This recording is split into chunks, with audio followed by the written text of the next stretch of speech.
केंद्र शासनाने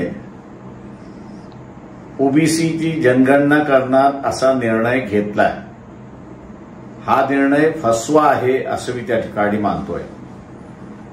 जनगणना कधी करणार याचा पहिल्यांदा खुलासा झाला पाहिजे।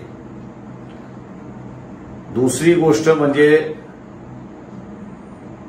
सुप्रीम कोर्टामध्ये केंद्र शासनाने ॲफिडेव्हिट दाखल केलेला आहे आणि त्यामध्ये ते असं म्हणालेत की आम्ही जातीय जनगणना घेऊ शकत नाही। दुसऱ्या बाजूस 2026 मध्ये डिलिमिटेशन हा प्रश्न येणार आहे। केंद्र शासन डिलिमिटेशन होऊ नये म्हणून जनगणना पुढे करते अशी परिस्थिती आहे।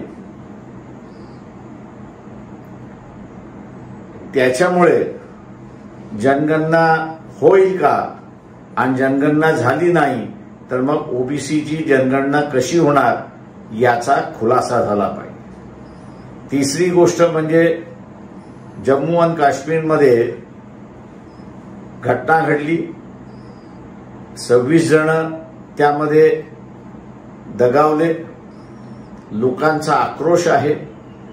हा आक्रोश लक्षात घेता लोकांचं मन वचलित करण्यासाठी हा निर्णय तर झाला नाही। नमस्कार। अशाच नवनवीन राजकीय घडामोडी जाणून घेण्याकरता आपल्या चॅनलला सबस्क्राईब करा आणि इन्स्टा फेसबुकला फॉलो करायला विसरू नका।